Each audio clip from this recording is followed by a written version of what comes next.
The emergency signal reached Earth Command at exactly 3:47 hours on a Tuesday morning, when most of the galaxy was sleeping. Admiral Frank Carter was drinking his third cup of coffee in his office when the communication array lit up with an urgent transmission from the Outer Rim territories.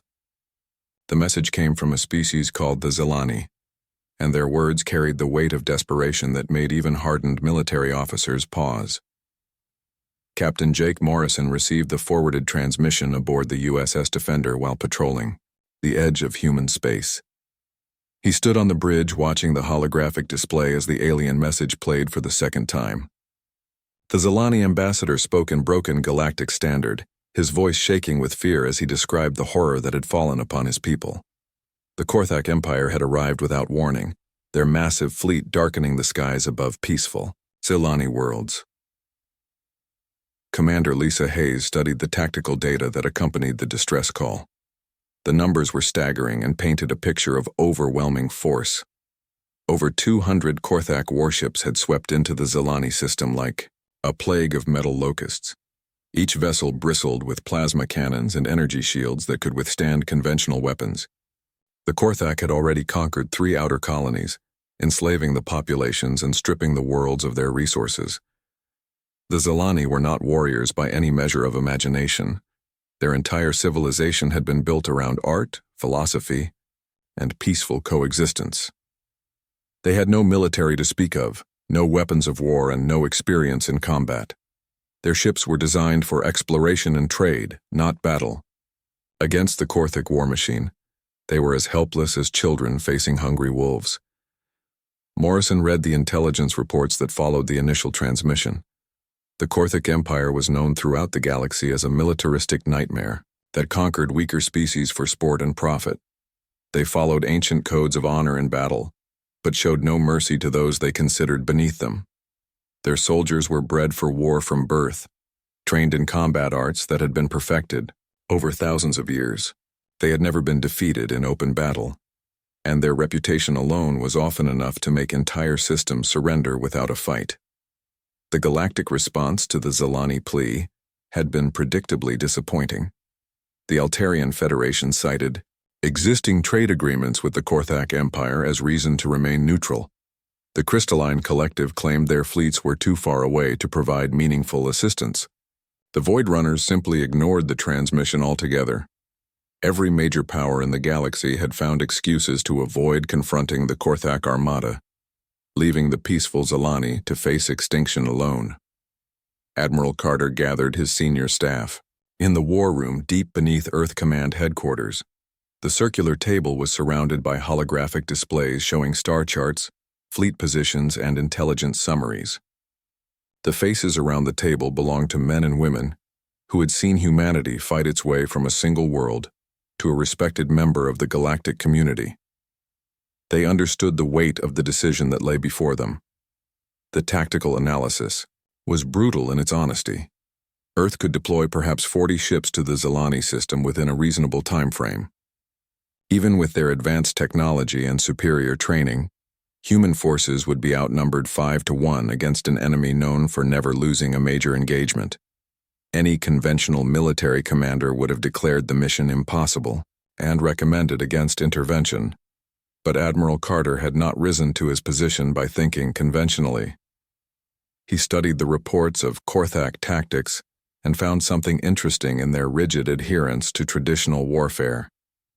They fought with honor codes and established patterns that had served them well for millennia. They expected their enemies to meet them in glorious battle, ship against ship, warrior against warrior.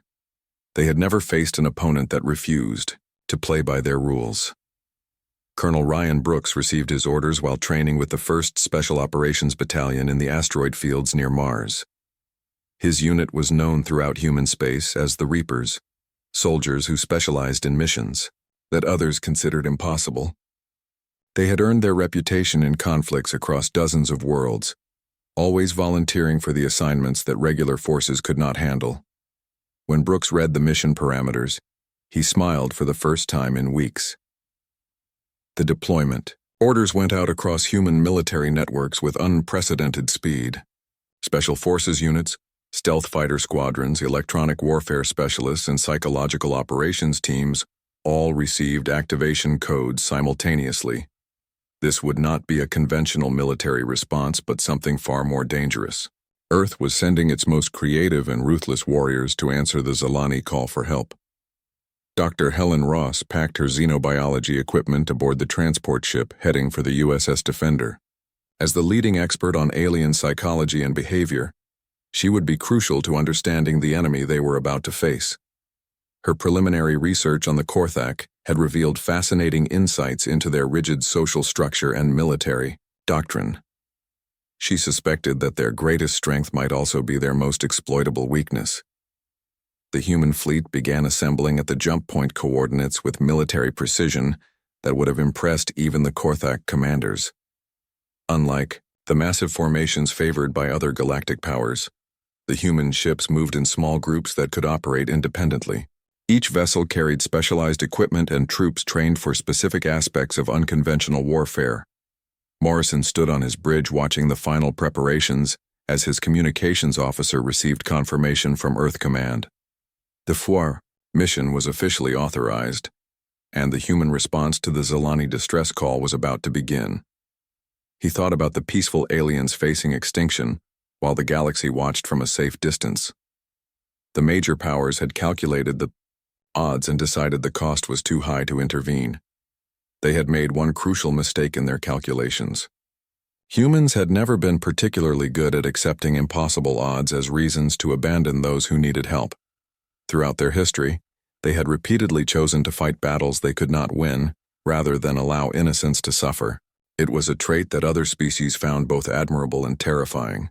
The jump drives powered up with their characteristic whine as the human fleet prepared to enter hyperspace. In a few hours, they would arrive in the Zilani system and face an enemy that had never known defeat. The Korthak Empire was about to discover that when someone asks humanity for help, they do not send diplomats or negotiators. They send their most dangerous warriors. The human fleet dropped out of hyperspace at the edge of the Zilani system like ghosts materializing from the void. Captain Morrison watched the tactical displays light up with enemy contacts as his sensors swept the area ahead. The Korthak Armada was exactly where intelligence had predicted, arranged in perfect battle formations around the inner planets. Their ships moved with the confidence of predators who had never known fear. Lieutenant Commander Alex Turner sat in the cockpit of his stealth fighter, checking the experimental cloaking systems one final time. His squadron had been handpicked for this mission because they understood that survival depended on being invisible rather than invincible. The 12 fighters under his command carried no heavy weapons or thick armor. Instead, they relied on technology that bent light around their hulls and dampened their energy signatures until they became invisible to Korthak sensors. Admiral Thekvar commanded the Korthak fleet from his massive dreadnought, a ship that could have destroyed entire human cities with a single salvo. He studied the approaching human vessels with the interest of a scientist examining insects. The enemy force was pathetically small compared to his armada, barely 40 ships against his 200. He wondered why these humans had come so far, to die in a battle they could not possibly win. Morrison gave the order that would begin the most unconventional military campaign in galactic history. Rather than charging toward the enemy in traditional formation, the human ships scattered like seeds blown by wind. Each vessel took a different vector, moving at angles that made no sense to observers who expected proper military tactics. The Korthak commanders watched in confusion as their enemies seemed to abandon all coordination and discipline. Turner led his fighters through the asteroid field that ringed the outer planets, using the rocky debris as cover while his cloaking systems rendered them invisible. His pilots moved like hunters stalking prey, identifying weak points in the enemy formation and marking targets for future strikes. The Korthak had arranged their fleet to fight a conventional battle, with supply ships and command vessels protected, behind walls of warships. They had never considered that an enemy might simply ignore their battle line entirely. Colonel Brooks and his Special Forces team prepared for insertion aboard captured Korthak shuttles that had been taken during a previous raid on their supply depot. The small craft had been modified with human technology, but still carried the proper identification codes to pass through enemy security. Brooks looked at his soldiers as they checked their equipment one final time. These were men and women who had volunteered for missions that offered little chance of survival and no guarantee of glory. The first phase of the human attack began when Turner's fighters struck at Korthak supply convoys moving between the outer planets. The invisible ships appeared from nowhere, destroyed their targets with precision strikes, and vanished before the enemy could respond. Admiral Tekvar received reports of mysterious explosions and missing vessels, but his sensors showed nothing in the areas where the attacks occurred. His subordinates spoke of ghost ships and phantom raiders that defied all logical explanation. Sergeant Kate Williams crawled through the ventilation systems of the Korthak flagship, carrying enough explosives to cripple the massive vessel from within. Her team had infiltrated the ship during a routine supply transfer, hiding among cargo containers while wearing stolen enemy uniforms. The Korthak security systems were designed to prevent external attacks, not to detect enemies who had already penetrated their defenses. Major Ben Tucker led his Marines through the cave systems beneath the surface of Zelani Prime, the homeworld that was partially occupied by Korthak ground forces. The peaceful aliens had shown his troops secret passages that connected their underground cities, routes that the invaders had never discovered. Tucker's soldiers moved like underground rivers, flowing through hidden channels before emerging to strike at enemy positions. The Korthak ground commander received increasingly frantic reports from his garrison forces. Human soldiers appeared from underground tunnels, attacked his supply depots, and disappeared back into the planet's depths before reinforcements could arrive.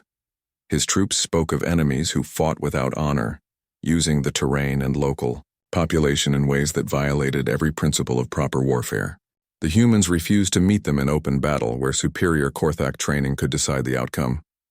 Admiral Tekvar tried to adapt his tactics to counter these unconventional attacks, but every adjustment he made seemed to create new vulnerabilities. When he tightened formation to protect his supply ships, the humans attacked his communication relays. When he spread his fleet to cover more space, they concentrated their strikes on isolated vessels. The enemy seemed to anticipate his every move and respond with countermeasures that turned his own strategies against him. Dr. Helen Ross analyzed the captured Korthak communications from her laboratory aboard the USS Defender. The alien language was complex, but their military protocols followed predictable patterns. She discovered that the Korthak command structure was rigidly hierarchical, with lower-ranking officers unable to make independent decisions when their superiors were eliminated. This weakness could be exploited to paralyze entire enemy units. Through targeted strikes against their leaders, Williams triggered the first of her carefully placed charges deep within the Korthak flagship. The explosion was precisely calculated to damage critical systems without destroying the entire vessel. Emergency lights flickered throughout the ship as power conduits failed, and life support systems struggled to maintain basic functions. The crew rushed to repair the damage while never suspecting that more charges were hidden throughout their vessel. The psychological impact of the human attacks spread through the Korthak fleet like a disease. Soldiers who had never known defeat found themselves jumping at shadows and questioning every order. Their rigid military doctrine had no provisions for fighting an enemy that refused to follow the rules of honorable combat.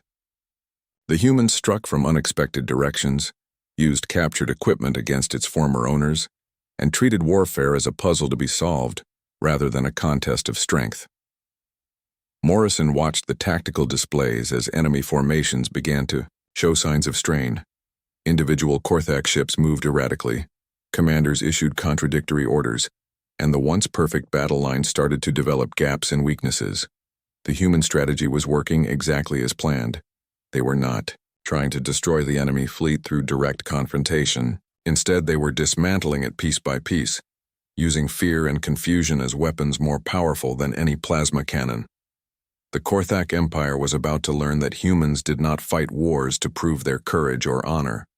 They fought to win, by any means necessary, and they had just begun to demonstrate why that approach made them the most dangerous warriors in the galaxy. Captain Morrison stood before the main communication array aboard the USS Defender, as his crew prepared to broadcast something the galaxy had never witnessed before. The transmission would not contain diplomatic messages or surrender demands, but rather a complete archive of human military history spanning thousands of years. Every major battle, Every tactical innovation and every example of human determination in the face of impossible odds would be sent directly to the Korthak fleet. The first images that reached Korthak screens showed ancient human warriors charging into battle with primitive weapons against overwhelming numbers. Admiral Thekvar watched in fascination as soldiers with metal swords fought against enemies equipped with superior technology and training. The humans lost most of these early battles, but they never stopped learning from their defeats. Each failure taught them new ways to fight, new strategies to employ, and new weaknesses to exploit in their enemies. Staff Sergeant Carl Davis worked in the captured equipment bay of a Korthak supply depot that his team had taken during a night raid. Around him lay dozens of alien weapons, vehicles, and communication devices that his engineers were systematically dismantling and rebuilding. Davis had spent 15 years learning how to turn enemy technology against its creators, and the Korthak equipment presented fascinating new possibilities for creative destruction. The Korthak weapons used energy cells that could be overloaded to create devastating explosions. Davis showed his team how to modify the power regulators so that the weapons would function normally for several shots before detonating in the hands of whoever was using them. The sabotaged equipment was then returned to Korthak supply lines through carefully orchestrated false flag operations that made it appear as if the weapons had been recovered from human raids. Commander Lisa Hayes coordinated with Elder Zephyra, one of the most respected leaders among the surviving Zelani population. The peaceful aliens had never participated in warfare, but they possessed detailed knowledge of their homeworld that proved invaluable to human forces. Hidden tunnels, secret passages, and underground facilities that the Korthak had never discovered became crucial elements in the human strategy. Zephyra explained to Hayes how her people had built their cities to blend harmoniously with the natural environment. What the Korthak saw as primitive architecture was actually a sophisticated network of interconnected spaces that could hide entire populations from orbital sensors. The invaders controlled the surface of Zelani worlds, but they had no idea how many civilians and resistance fighters moved freely through hidden underground networks. Lieutenant Josh Parker sat surrounded by banks of electronic equipment in his mobile command center, deep in the process of infiltrating Korthak communication networks. The alien military used encrypted channels that were considered unbreakable by galactic standards, but Parker had access to human quantum computing systems that could crack their codes in real time. Once inside their networks, he began the careful process of sowing confusion and mistrust throughout enemy ranks. The psychological warfare campaign reached new heights when Parker started broadcasting false orders that appeared to come from Korthak High Command. Units received instructions to attack positions held by their own allies, supply convoys were redirected to empty space, and patrol schedules were altered to create gaps in their defensive coverage. The rigid hierarchy that was supposed to be their strength became a weakness as subordinates followed orders without question, even when those orders made no tactical sense. Dr. Helen Ross analyzed the captured Korthak officer that Major Tucker's forces had taken during a ground assault on their regional headquarters. The alien commander was a proud warrior who had expected to die fighting rather than face the shame of capture. However, Ross discovered that Korthak military doctrine contained no provisions for psychological resistance to interrogation. Their honor codes actually made them more vulnerable to certain types of questioning. The breakthrough came when Ross realized that the Korthak shield technology operated on a frequency that could be disrupted by modified human weapons. The aliens had designed their defenses to counter conventional energy weapons used by other galactic powers, but they had never encountered the unconventional approaches that humans employed. A simple modification to standard human plasma rifles could overload Korthak shields and leave their ships vulnerable to conventional attack. Admiral Thekvar found himself facing a crisis that his military training had never prepared him to handle. The human broadcast continued to flood his fleet with images of desperate last stands, brilliant tactical victories against superior forces, and examples of human soldiers who had chosen death over surrender. His own troops began to whisper among themselves about these strange enemies who seemed to grow stronger when faced with impossible odds. The most disturbing footage showed human forces adapting enemy technology and tactics with frightening speed. In one historical battle, Human soldiers had learned to operate captured alien vehicles within hours of first encountering them. In another, they had reverse-engineered enemy weapons and created improved versions within days. The pattern was consistent throughout human military history. They absorbed lessons from every conflict and emerged stronger than before. Davis completed his masterwork when he successfully modified a captured Korthak assault vehicle to respond to human control systems while maintaining its alien appearance. The vehicle would function normally for Korthak operators until a specific frequency was transmitted, at which point it would shut down all defensive systems and begin broadcasting the locations of other enemy vehicles to human forces. The psychological impact of having their own equipment turn against them would be devastating to Korthak morale.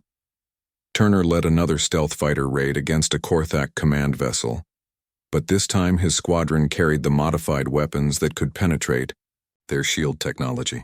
The attack came without warning, as his invisible fighters materialized inside the enemy defensive perimeter and opened fire with weapons that should not have been able to harm their targets.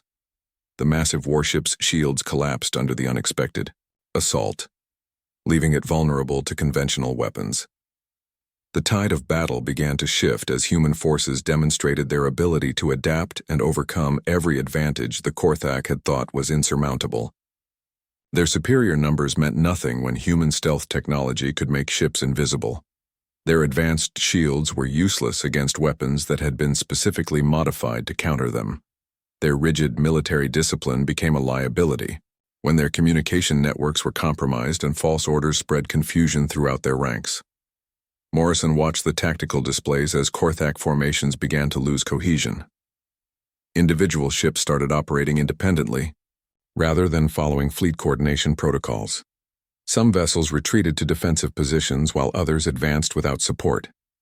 The once mighty armada was beginning to fracture under the psychological pressure of fighting an enemy that refused to die when defeated and seemed to learn from every exchange of fire. The galaxy was witnessing something unprecedented. A force that had never lost a major battle was being systematically dismantled by an opponent 1/5 their size. The emergency signal from the Korthak Empire reached their home fleet 3 days after Admiral Thekvar's initial defeat reports. War Master Kriegeth read the transmission with growing disbelief as his subordinates described impossible losses against a tiny human force. The message spoke of invisible ships that struck without warning, weapons that penetrated their shields, and psychological attacks that had broken the morale of elite warriors who had never known fear. Kriegeth commanded the respect and terror of half the galaxy as the most successful military leader in Korthak history. His reputation had been built on decisive victories against opponents who possessed superior technology or greater numbers. No enemy had ever forced him to retreat from a battlefield, and no challenge had ever been too great for his tactical genius to overcome. The idea that humans could threaten the Empire's dominance was unthinkable. Captain Morrison received word of the approaching reinforcements while coordinating recovery operations on the partially liberated Zelani colonies. The intelligence reports painted a grim picture of 300 additional warships moving toward their position under the command of the most feared military mind in Korthak space. Even with their unconventional tactics and technological advantages, the human forces would soon be outnumbered 10-1. Admiral Carter authorized the deployment of Earth's most classified military assets in response to the escalating threat. Colonel Nina Stone received activation orders for the 3rd Orbital Assault Battalion while conducting training exercises in the Jupiter system. Her troops specialized in zero-gravity combat and shipboarding operations that other militaries considered too dangerous to attempt. They wore powered armor that enhanced their strength and speed, while carrying weapons designed specifically for fighting in the vacuum of space. Engineer Corp Commander Pete Johnson studied the asteroid field data that his survey teams had collected during their initial entry into the Zelani system. The rocky debris contained enough mass to create a devastating obstacle course if properly positioned and guided. His plan required precision navigation systems and mining charges that could turn harmless space rocks into guided projectiles, capable of destroying capital ships. War Master Kriegeth arrived in the Zelani system with absolute confidence in his ability to crush the human resistance. His fleet moved in perfect formation, displaying the military precision that had made the Korthak Empire the dominant force in this region of space. He expected to find the remnants of Thekvar's armada cowering behind defensive positions, while the humans celebrated their temporary victory. Instead, he discovered a battlefield that defied all logical explanation. Korthak ships drifted powerless through space with their crews evacuated or missing. Supply depots had been captured and converted into human forward operating bases. Most disturbing of all, several of his own vessels had been taken intact and were now broadcasting human identification codes as they moved freely among the wreckage. Colonel Stone led her assault troops in an attack on Kriegith's flagship that began before the War Master even realized he was under threat. The humans had approached using captured Korthak shuttles that registered as friendly vessels on enemy sensors. By the time the deception was discovered, Stone soldiers were already cutting through airlocks and advancing toward critical ship systems. The orbital assault specialists moved through the corridors of the alien warship like armored nightmares, their powered suits allowing them to tear through bulkheads and ignore enemy weapons fire. Korthak warriors who had trained their entire lives for combat found themselves facing opponents who seemed immune to conventional weapons and possessed strength beyond any biological creature they had ever encountered. Lieutenant Colonel Sam Murphy arrived with the 7th Psychological Operations Unit, carrying the most terrifying weapon in the human arsenal. Recorded testimonials from Korthak survivors of previous human attacks. The interviews had been conducted with prisoners who described their experiences fighting an enemy that seemed to learn from every encounter and become deadlier with each battle. The recordings revealed something that chilled Korthak commanders to their core. The humans were not simply fighting to save the Zelani, but were using this conflict as a massive training exercise. Every destroyed ship provided valuable data about Korthak weaknesses, every captured technology was reverse-engineered and improved, and every tactical exchange taught them new ways to exploit enemy vulnerabilities. Johnson implemented his asteroid bombardment system with the precision of a master craftsman.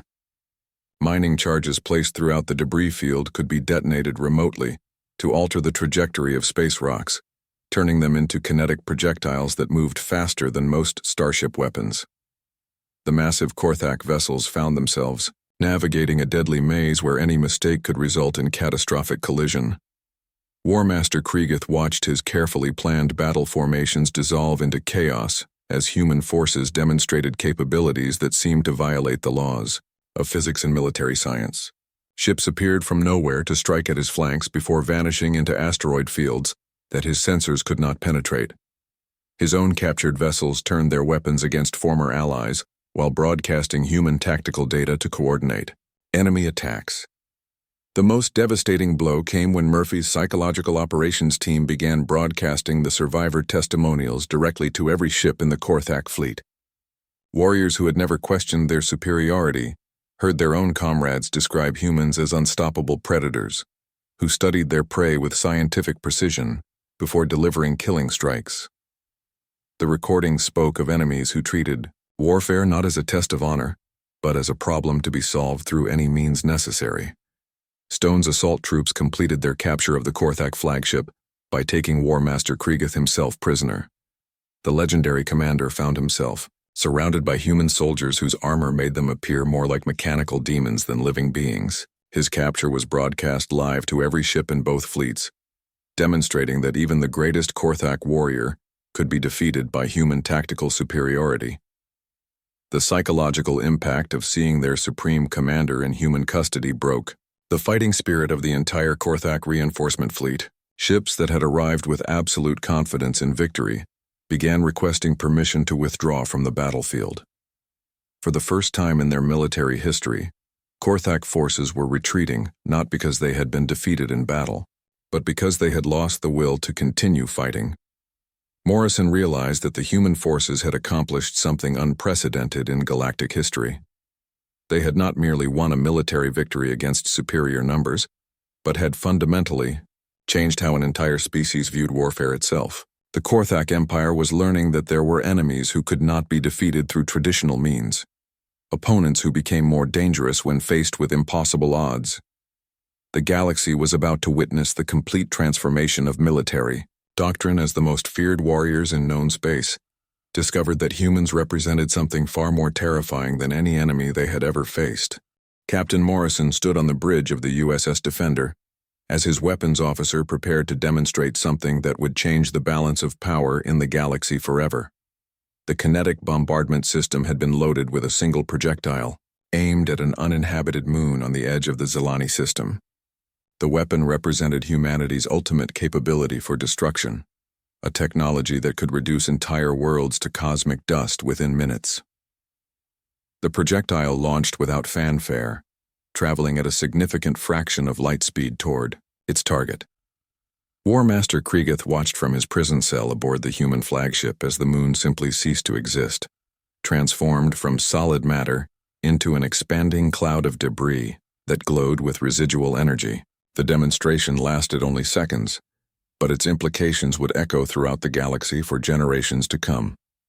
Admiral Thekvar received the transmission showing the moon's destruction while commanding the scattered remnants of his original fleet.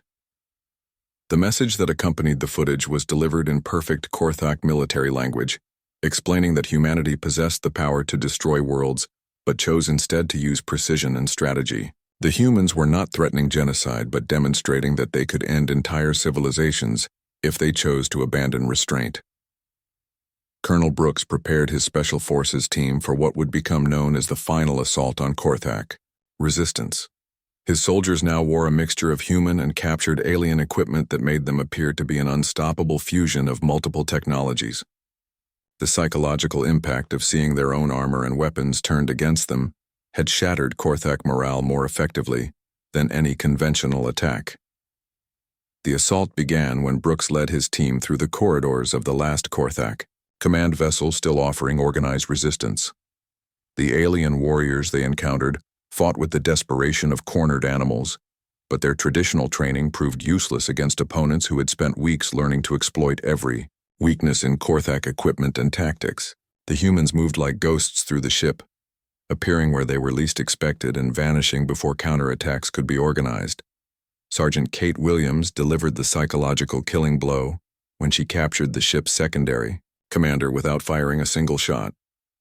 The Korthak officer surrendered immediately upon seeing her approach, having heard too many stories about human interrogation techniques to risk resistance. His capitulation was broadcast throughout the remaining enemy fleet, showing their own officers abandoning honor codes that had been sacred for thousands of years. The sight of their commanders surrendering to human forces broke the last vestiges of Korthak fighting spirit.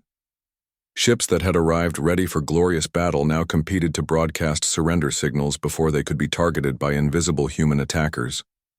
The once mighty armada transformed into a collection of defeated vessels whose crews begged for mercy from enemies they had initially dismissed as inferior. Major Tucker coordinated the final ground operations on Zilani Prime with a combination of human marines and newly trained Zilani resistance fighters. The peaceful aliens had learned to use captured Korthak weapons under human instruction, not to become warriors themselves, but to defend their homes until professional soldiers could arrive. The underground networks that had hidden civilians throughout the occupation now became staging areas for liberation forces. Commander Lisa Hayes established communication with the Galactic Council, while the last Korthak positions fell to human assault. The council members who had refused to help the Zilani now scrambled to offer assistance and alliance to the species that had achieved the impossible. News of the human victory spread through galactic communication networks faster than light, carrying implications that terrified and amazed civilizations across known space. War Master Kriegth faced a choice that no Korthak commander had ever been forced to make in their history. He could order his remaining forces to fight to the death in a final glorious battle, or he could accept defeat at the hands of an enemy that had proven themselves superior in every aspect of warfare. The decision would define not only his own fate, but the future relationship between humanity and the Korthak Empire. The War Master chose survival over honor, broadcasting a formal surrender that shocked his own forces and ended the conflict with unprecedented swiftness. His message acknowledged human tactical superiority and requested terms for withdrawal from Zilani space. The surrender was unconditional, marking the first time in recorded history that Korthak forces had admitted defeat without being completely destroyed. Dr. Helen Ross analyzed the captured intelligence data that revealed the true scope of what humanity had accomplished. The Korthak Empire controlled hundreds of worlds and commanded respect from every major galactic power through military superiority that had never been challenged. Their defeat by a small human force would reshape political relationships throughout known space and establish Earth as a major player in galactic affairs. The Zilani people emerged from their hidden shelters to find their world liberated and their civilization saved from extinction. Elder Zephyra signed a formal alliance with Captain Morrison that established permanent cooperation between their species. The peaceful aliens offered their knowledge of galactic culture and politics in exchange for human protection and military expertise. Morrison composed his final report to Earth Command while watching Korthak ships withdraw from the Zilani system under human escort. The message would become legendary throughout human space for its simple conclusion about why they had succeeded where others failed. They had won not because of superior technology or greater numbers, but because humans refused to accept that any problem could not be solved with enough creativity and determination. The Galactic Council formally requested Earth's membership and offered humanity a permanent seat among the major powers that governed interstellar relations. Other species that had previously ignored human diplomatic overtures now competed to establish trade agreements and military cooperation treaties. The galaxy had learned that when facing extinction, the best possible allies were humans who treated impossible odds as interesting challenges. Admiral Carter received reports from across human space as word of the victory spread through their territories. Recruitment centers were flooded with volunteers who wanted to serve in the military forces that had achieved the impossible. The story of how humanity had answered a call for help with their most dangerous warriors became the foundation for a new era of human expansion into galactic society. The Korthak Empire announced a formal ceasefire with all human territories and began negotiations for a permanent peace treaty. Their military doctrine was being completely rewritten to account for the existence of enemies who could not be defeated through conventional means. The species that had dominated through superior force now sought to learn from the humans, who had proven that intelligence and adaptability were more powerful than any weapon. The galaxy would never again underestimate the species that had turned an impossible rescue mission into a demonstration of why humans were the most dangerous warriors in known space.